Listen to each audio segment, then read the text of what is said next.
préparé à trois cette intervention avec Annette Gros, Fabrice et moi-même sur le contenu des politiques de l'habitat face à la question de la dynamique sociale de la métropolisation. Alors, pour organiser cette réflexion, je vais essayer de reclarifier rapidement en introduction ce qu'on entend par dynamique sociale de métropolisation. Je rebalayerai ensuite quelques éléments de comparaison entre les... On a relu pour cela les différents rapports qui ont été produits par les différentes métropoles, en essayant d'extraire tout ce qui concernait cette question de l'enjeu social au sein de la métropolisation, et par ailleurs comment cet enjeu social était traité au sein des politiques de l'habitat. Donc on a extrait simplement cette question. Et ensuite, après cette relecture des situations métropolitaines, Fabrice vous proposera une série d'éléments, de points de réflexion transversaux à ces métropoles. Alors au préalable, qu'est-ce qu'on peut entendre par dynamique sociale de la métropolisation? Derrière cette question, en fait, on peut profiler deux niveaux de réalité, deux niveaux de réflexion plutôt. L'importance sur les fragilités des métropoles, donc ça concerne toute cette question d'écart entre les revenus, de logement des plus pauvres, et donc la manière dont les politiques de l'habitat vont intervenir aux côtés d'autres politiques sur ces questions de fragilité. Dans les territoires métropolitains, on le sait, ces questions sont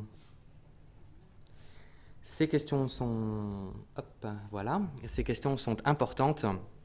Elles pèsent beaucoup sur les politiques de l'habitat. Il y a des pans entiers de parcs de logements HLM en particulier qui sont très dévalorisés, mais d'autres qui sont au contraire très valorisés, comme certaines parties des centres et ainsi que les communes périurbaines. Donc ça, c'est le premier niveau de réflexion. Le deuxième, il concerne les territoires vécus, métropolisés.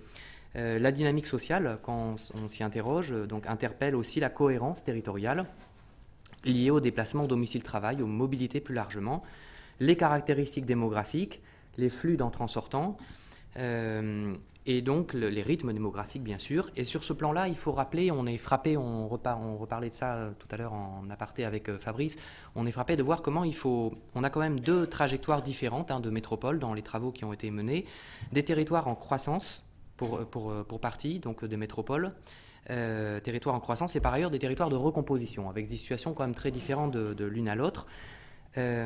Pour les métropoles en situation de croissance forte, les politiques de l'habitat sont sous l'injonction de produire.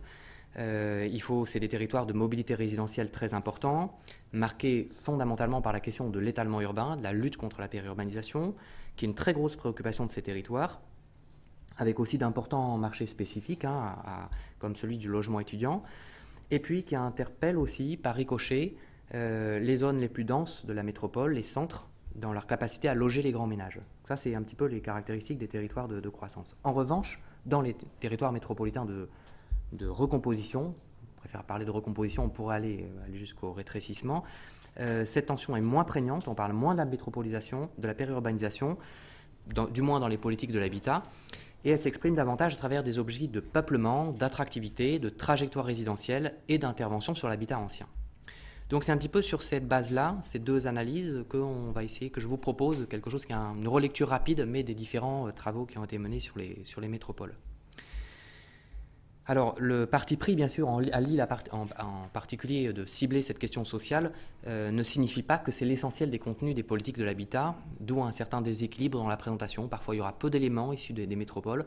Les métropoles pourront aussi, bien sûr, intervenir pour les collègues pour rectifier ou compléter des points, mais ça s'explique, c'est qu'on a ciblé quand même une question parmi d'autres, d'où les différences entre métropoles. Alors sur Toulouse, sur un premier point, les caractéristiques de la métropolisation, ces caractéristiques sociales en tout cas, ces enjeux sociaux, étalement urbain, structure en réseau, majeure partie des logements sociaux dans Toulouse, opposition entre d'ailleurs un modèle de concentration des logements sociaux dans Toulouse et un modèle pavillonnaire qui est surreprésenté en périphérie. L'histoire de la métropolisation de Toulouse, elle a pu être rappelée aussi, c'est celle d'une phase de déclin du centre et puis au profit d'une périphérie très marquée. Et donc, accentuation des difficultés d'accès aux ménages modestes, au logement, sachant que dans certaines périphéries, ça a été dit aussi dans les travaux, certaines communes ne souhaitent pas développer de politique de logements sociaux, elles privilégient le pavillonnaire. C'est une attitude qui évolue progressivement, mais aussi de plus largement dans le cadre du rapport à l'intercommunalité et suite aux différents PLH. Il y a un enjeu fort, donc c'est vraiment un modèle de métropolisation de croissance qui pèse beaucoup sur les politiques de l'habitat, plus de 15 000 habitants ces dernières années, d'étudiants et des actifs surtout, principalement, Et il s'agit aussi de répondre à la fragmentation sociale, problématique qui n'est pas forcément dans les autres métropoles, celle de la cohésion sociale, la fermeture, les ensembles résidentiels fermés. Cohésion sociale et générationnelle. Donc là, c'est la question se pose de façon plus nette à Toulouse. Il y a un enjeu aussi fort de maintien de la diversité sociale. C'est un créneau important des politiques de l'habitat et de résister à des formes de spécialisation des territoires. Ça, c'est un petit peu l'arrière-plan des questions sociales. Dans ce cadre-là, les principaux objectifs des politiques de l'habitat sont donc de répondre à l'absorption, d'absorber un peu la croissance, de produire une nouvelle offre, de rééquilibrer la production et l'offre de logement social et d'intervenir aussi sur le parc ancien. Sur Grenoble, les caractéristiques sociales du modèle de métropolisation, c'est une métropole de faible culture intercommunale, ça a été dit. Elle répond donc à une caractéristique aussi des métropoles qui voient associer l'habitat et le foncier. C'est une métropole où la pression foncière est très vive. Elle est marquée par une certaine diversité spatiale, ce qui n'empêche pas que là encore on retrouve un modèle d'opposition centre-périphérie à peu près sur le même modèle qu'à Toulouse, 4% de maisons individuelles en centre-ville et 75% en périphérie. Le logement social, il se trouve concentré dans plusieurs communes, certaines communes qui accentuent les disparités territoriales. Donc là, on a un enjeu correctif, rectificatif, on va dire, dans les politiques qui sont menées par la métropole, et en particulier dans le domaine de l'habitat. Et donc, deux objectifs principaux des politiques de l'habitat, lutter contre les déséquilibres territoriaux et limiter les départs, les fuites de la métropole qui perdent en habitants chaque année. 41%, et rééquilibrer aussi le logement social, 41% du logement social est concentré sur Grenoble, et en particulier dans 4 communes, sur la métropole, et en particulier dans 4 communes, dont Grenoble. En termes de contenu des politiques d'habitat, maintenant, quels ont été un petit peu les pratiques et les objets des politiques de l'habitat en lien avec ces enjeux sociaux? Elles interviennent d'abord fortement sur le segment de l'amélioration et la requalification du parc existant, des campagnes d'isolation de type initiative Murmure, de la production de logements sociaux, des politiques d'attribution de logements sociaux pour les loyers les plus bas et défavorisés, mais aussi des expérimentations dans le domaine de l'habitat participatif. D'ailleurs, il y a aussi une politique plutôt proactive, la question sociale est aussi traitée par une politique proactive en matière de transition énergétique dans les logements. Donc on va dire que c'est des objectifs assez standards.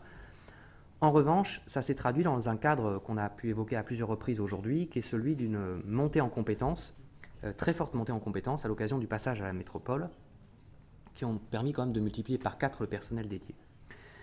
Les dispositifs en direction d'ailleurs, suite au passage à la métropole, en direction des enjeux de cette ségrégation sociale sembleraient montrer leurs limites. Cela reste à vérifier sans doute plus précisément et systématiquement. Ça pose aussi la question des outils de mesure, de la pertinence de ces outils sur le traitement de la question de la ségrégation sociale. Le cas maintenant de Lyon.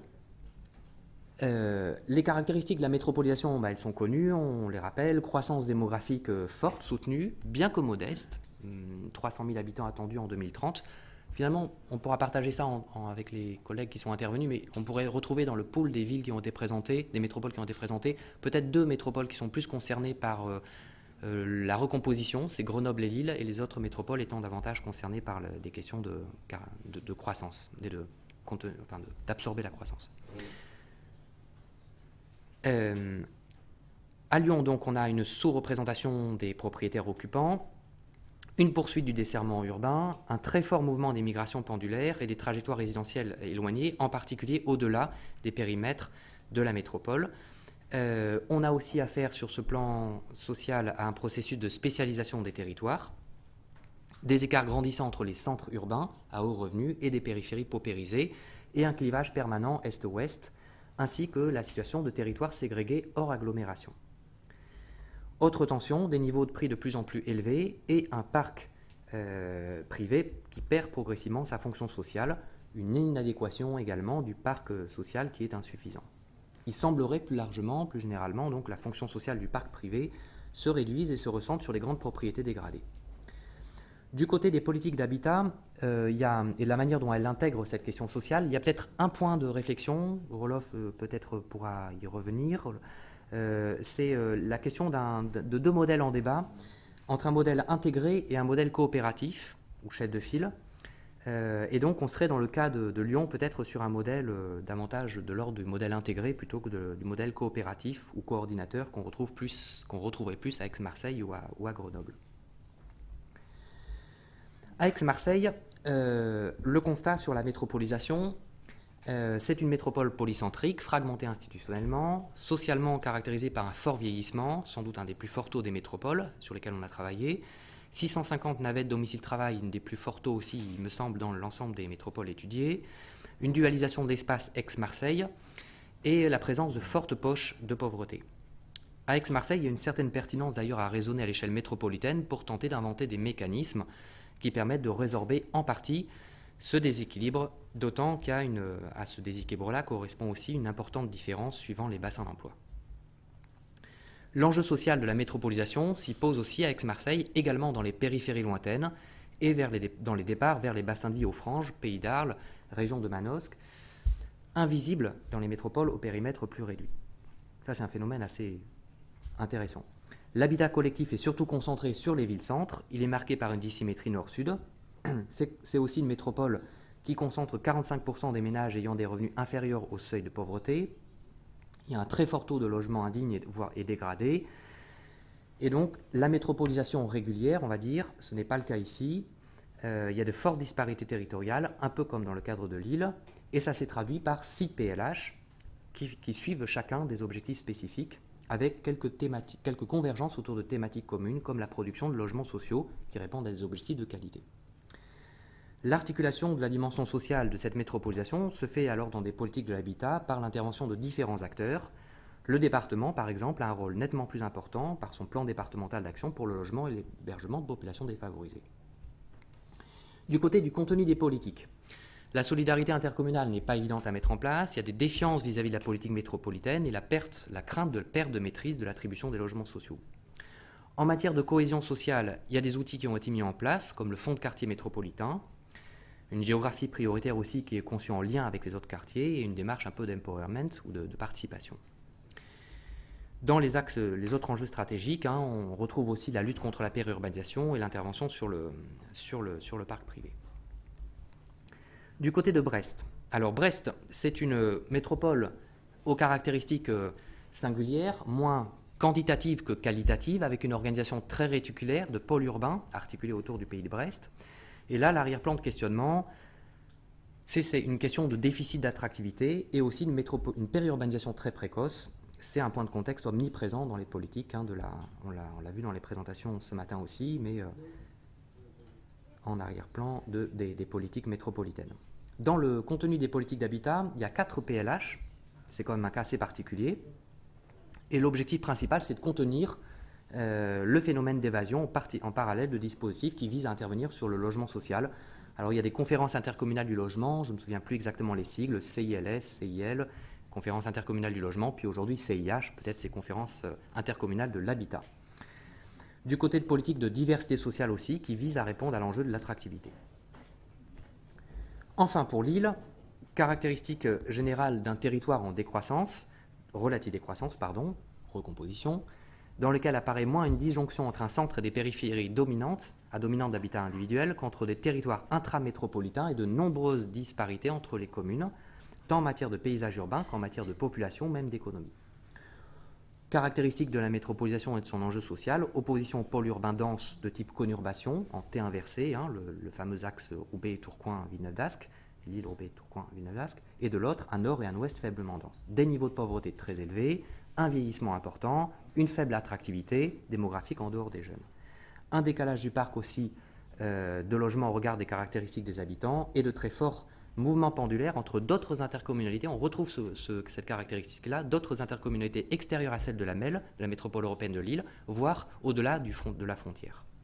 Et enfin, une polarisation d'emploi vers le nord. Dans les politiques de l'habitat, c'est une question ancienne, la manière dont elles ont pu être traitées, dont elles ont pu traiter cette question sociale, liée à la prise de compétences. Tout de suite, la question sociale était très présente.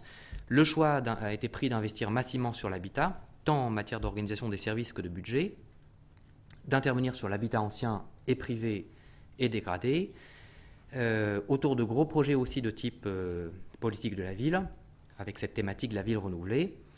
Et on a sans doute pas vraiment noté non plus d'inflexion au moment du passage à la métropole. Ça a fait l'objet des débats ce matin en termes de dimension sociale, même si on voit bien que dans l'affichage, il y a sans doute quelques modulations en cours d'amorce. Voilà pour le rappel, cette petite synthèse des points saillants concernant la dimension sociale au sein des différentes métropoles. Fabrice, peut-être je te laisse poursuivre sur ce panorama. Et une lecture. Je peux faire bouger avec ça.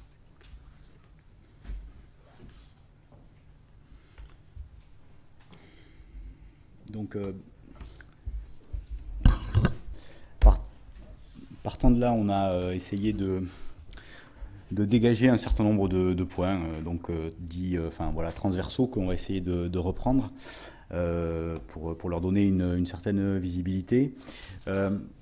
Donc les questions de dynamique sociale nous ont apparu impacter les différentes politiques locales de l'habitat. Donc, comme ça a été rappelé très largement, d'abord autour de la question pauvreté, inégalité, avec, on l'a vu dans pas mal de territoires concernés, notamment des partages, je dirais, territoriaux assez nets entre l'Est et l'Ouest, le Nord et le Sud pour Aix-Marseille, l'Est et l'Ouest pour Lyon, l'aspect un peu spécifique du Sud-Ouest toulousain. Donc des questions qui sont très impactées, des politiques qui sont très impactées par cet héritage en fait de marquage des inégalités, et derrière par la gestion en fait de cet aspect-là, tant en articulation avec les politiques de la ville, le renouvellement urbain, que du point de vue aussi de la recomposition de l'offre sociale dans le reste des territoires. L'autre aspect moins massif, en tout cas dans les différents rapports qui apparaît, c'est plutôt le volet question d'évolution démographique et sociale dans les métropoles, qui viennent interpeller les politiques de l'habitat. Ça peut être dans certaines métropoles, peut-être où c'est un petit peu plus notable, la question du vieillissement, notamment dans certaines parties de ces métropoles, mais ça peut être par exemple aussi la question de comment est-ce que des jeunes ménages avec enfants peuvent encore loger, s'ils le souhaitent, s'ils le peuvent et s'ils le souhaitent, ou en tout cas quelle est l'offre qui leur est proposée dans les parties les plus centrales des métropoles. Et à l'inverse, ça a été rappelé par plusieurs exemples ce matin, comment ne trouvent-ils pas dans les périphéries, au-delà d'une certaine proximité à l'emploi, des services qui sont aujourd'hui tout à fait attractifs et un coût de logement finalement moins élevé. C'est pour les métropoles un enjeu disons a priori identifié aujourd'hui, qui renvoie à ces dimensions sociales. Enfin, il y a toutes les évolutions sociétales qui ne sont pas abordées en tant que telles de manière très précise dans les différents rapports, mais dont on voit bien qu'elles sont en filigrane de toute une série d'évolutions traitées par les politiques locales sur l'évolution de la réduction de la taille des ménages, donc l'évolution des besoins de ce point de vue-là. Alors, derrière ces grandes questions, ou ces grandes dynamiques sociales, d'une certaine manière, elles trouvent à se traduire par à la fois tout un travail sur l'analyse des besoins, la compréhension des besoins et bien sûr la réponse à ces besoins. Et de ce point de vue-là, on voit bien que suivant les territoires et on va dire une certaine des choix politiques faits de plus ou moins long terme, on peut accorder par exemple une place plus ou moins grande à la question du parc privé dans la réponse à ces besoins, ou au contraire avoir une réponse qui passe davantage par le parc public, ou bien par la production neuve versus le parc existant. Là, il y a des variations, mais la question des besoins est prégnante partout, et elle l'est d'autant plus dans les métropoles que Marc décrivait comme étant des métropoles avec un modèle dit de croissance, où il faut que la métropole puisse suivre et assumer d'une certaine manière son attractivité par ailleurs. Ensuite, le deuxième pôle de traduction, c'est les questions, sur lesquelles on utilise des mots aussi piégeux que peuplement et mixité. Donc je les propose là, mais juste pour être concis, il conviendrait de les discuter plus précisément. Mais en gros, sur tous ces sujets sociaux, bien sûr, se pose la question de, on va dire, l'équilibre social des territoires, tant du point de vue de l'optimisation de l'offre de services publics à terme avec les populations de différents âges, que d'autres problématiques liées notamment à l'existence de quartiers de relégation de populations modestes et la résorption de cette situation considérée comme faisant problème dans la plupart des territoires concernés. Et enfin, le dernier point dont on a peut-être un peu moins parlé jusqu'à présent, mais qui est quand même un peu aussi présent plus ou moins en filigrane des documents, c'est la question des parcours résidentiels. C'est-à-dire, au fond, comment les politiques de l'habitat, c'est pas répondre qu'à un instant T, mais bien aussi avoir l'idée que c'est une réponse dans un temps plus long. Alors, par rapport à ces grands éléments, on voit bien qu'il y a des aspects un peu prégnants dans les métropoles. C'est-à-dire, parce que si on avait travaillé ces mêmes sujets dans des villes de taille peut-être inférieure, peut-être qu'il y aurait des différences. Là, l'aspect peut-être prégnant, c'est quand même qu'on a un certain nombre de métropoles dans lesquelles l'attractivité démographique est affirmée. Donc, il faut derrière que les politiques du logement répondent. Et puis, on a quand même des niveaux d'inégalité sociale qui sont importants, plus importants peut-être que dans un certain nombre de villes de taille plus moyenne, avec des populations très modestes, mais aussi des populations très favorisées, et donc des marchés du logement qui peuvent être assez largement dualisés, quoi, voilà. Alors, à ça viennent s'ajouter ensuite des caractéristiques territoriales, quand même, c'est-à-dire, on l'a dit tout à l'heure, on est sur des territoires d'influence qui sont de grande envergure, donc où la question des déplacements va venir se greffer sur ces questions de logement et souvent donner à ces questions potentiellement une acuité plus grande, parce que quand on retrouve des populations modestes dans des territoires lointains, derrière bien sûr on connaît le système, se greffe cette question des coûts de déplacement, qui est peut-être la question qui ne se poserait pas dans les mêmes termes peut-être dans des villes évidemment de taille plus limitée. C'est aussi dans ces métropoles qu'on trouve à la fois les grands ensembles mais aussi les grandes copropriétés dégradées, donc ça veut dire qu'on a là par rapport à la question sociale à la fois des effectifs, des stocks de logements qui sont conséquents, tant du point de vue HLM que du point de vue des copropriétés, mais aussi certainement des imaginaires qui sont très marquants et qui font que ces quartiers-là frappent, en tout cas frappent ou impactent ou influencent, on pourrait imaginer dire, les politiques de l'habitat dans leur ensemble, au-delà même de la question stricte de leur rapport en termes de logement numérique, si je puis dire. Ensuite, ça a été dit tout à l'heure par Marc, mais n'oublions pas qu'on a dans ces villes-là peut-être aussi des marchés plus spécifiques qui viennent complexifier en quelque sorte aussi la dimension sociale. Et ça, c'est un des éléments, peut-être, c'était dit tout à l'heure, dans les PLH, on n'a peut-être pas pu tout voir avec les étudiants, on a peut-être moins ciblé sur ces publics dits spécifiques, mais on voit bien qu'il y a là des dimensions sociales, par exemple avec les publics étudiants, par exemple, qui sont des dynamiques très notables et très marquantes dans les territoires, dans la plupart des territoires concernés, avec une offre marquée par un fort turnover, mais en même temps une forte rentabilité pour les propriétaires, et donc un parc sur lequel il n'est peut-être pas aisé d'intervenir pour les politiques publiques. Alors après, c'est un peu le problème de la synthèse, c'est qu'après on en arrive aussi à souligner qu'il y a évidemment, et on n'a pas été aussi au point que le groupe précédent, on n'a pas réussi vraiment à faire de typologie. Ensuite, il y a énormément de spécificités, quoi. Donc, des spécificités d'attractivité, plus ou moins marquées ou voire absentes, des géographies sociales locales qui sont très différentes, des histoires intercommunales qui sont très différentes, donc certains territoires avec les logements sociaux principalement sur la ville-centre, d'autres des logements sociaux qui sont partagés. On signalait ce matin la diversité aussi des profils de la présence des organismes HLM dans les territoires. Il y en a parfois peu, parfois plus nombreux, parfois ils sont plutôt publics, parfois ils sont davantage de statut ESH, etc. On a eu le débat tout à l'heure aussi sur les profils des promoteurs qui peuvent répondre aux besoins en logement. Donc il y a ces spécificités locales qui viennent d'une certaine manière inviter à relire l'ensemble. Et à titre tout à fait personnel, moi ce que je trouve très intéressant dans l'exercice là qui nous a été demandé, il y a certainement pas mal de choses qui ne sont pas éclairées parce qu'avec le temps imparti, c'était pas toujours facile, mais par contre, ce côté un peu kaléidoscopique, il est quand même, je trouve, de ce point de vue-là, très enrichissant pour montrer que derrière ce profil métropole, s'il était besoin, il y a quand même des réalités extrêmement variables. Alors ensuite, les questions centrales, c'est à la fois donc cette question de comment cette dimension sociale elle est prise en compte par les politiques de l'habitat en termes de réduction des inégalités, de lutte contre les ségrégations urbaines. Et là, suivant les territoires, ça a été plus ou moins pointé, il y a des interfaces entre cette politique de l'habitat et d'autres politiques publiques, nombreuses, on peut imaginer, dans toute une série de domaines. En gros, à minima avec la politique de la ville, et puis avec d'autres politiques publiques qui peuvent participer de ces effets de ségrégation. Et la deuxième question centrale qu'on souligne, c'est cette question autour de l'attractivité, qu'elle soit forte ou faible, cette attractivité, qu'elle soit surabondante ou sous-abondante, dans ce qu'elle vient nous dire des politiques de l'habitat. Et donc derrière, il nous semblait important de pouvoir faire le lien avec deux enjeux, celui des trajectoires résidentielles, c'est-à-dire au fond comment, quand on répond, c'est un peu lieu commun que de dire ça, mais comment on doit répondre au-delà des différents segments dans ces perspectives-là.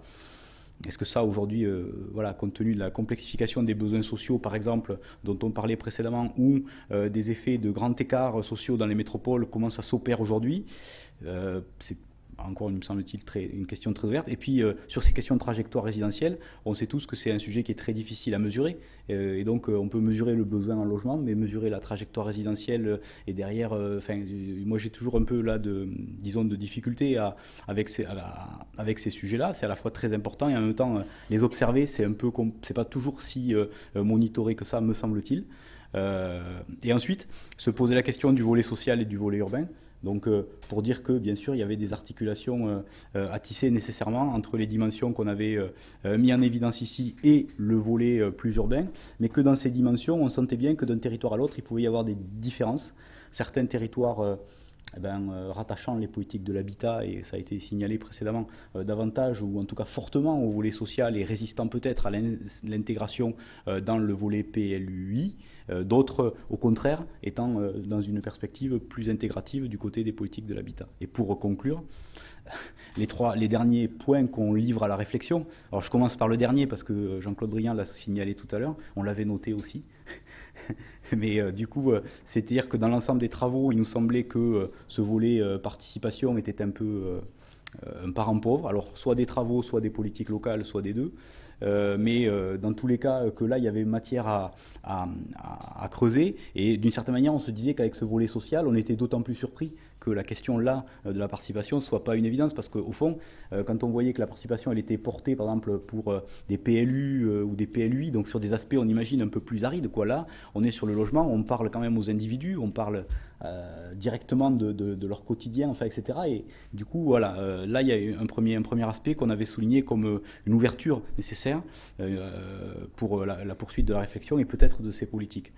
Ensuite, c'était la question de le parc existant, celui en réhabilitation, comment on pouvait être dans des logiques de rééquilibrage, si tant est qu'on cherche à le faire, parce qu'il y a quand même des poids hérités qui sont extrêmement lourds et du coup des objectifs de politique qui sont à réinterroger. On souligne nous aussi les interrogations autour des fusions, intégrations ou pas du PLH avec les autres, avec le PLUI. En se disant que on avait avec les politiques de l'habitat souvent une ingénierie forte qui avait pu être développée ces dernières années dans les collectivités et qui avait notamment qui pouvait notamment jouer un rôle dans l'interface aménagement, urbanisme, construction, voire politique de la ville, démolition, reconstruction et les aspects plus sociaux. Quid de tout ça, comment ça va évoluer dans les années qui viennent. Et enfin, la dernière des questions, c'était de dire quelle place, au fond, de ces questions de dynamique sociale et derrière de leurs effets sur l'habitat dans les priorités stratégiques des métropoles. C'était une des questions posées au tout début, quoi, d'une certaine manière. Jean-Claude Drian rappelait tout à l'heure que souvent on avait pensé que ces politiques c'était avant tout la production et puis beaucoup le logement social. On a fait une petite revue de presse à Toulouse qui nous laissait penser que dans le débat local c'était aussi encore largement comme ça, que ça pouvait être présenté, même s'il faut être prudent sur les résultats de cette revue de presse, mais enfin.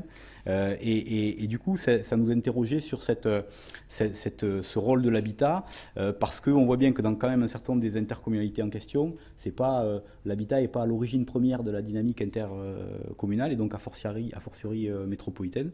Et est-ce que ça a vraiment changé? Est-ce que face à de grands enjeux, tels que notamment les dessertes, tels que la transition écologique, ou a fortiori bien sûr le développement, l'économie, est-ce que l'habitat reste premier ou pas?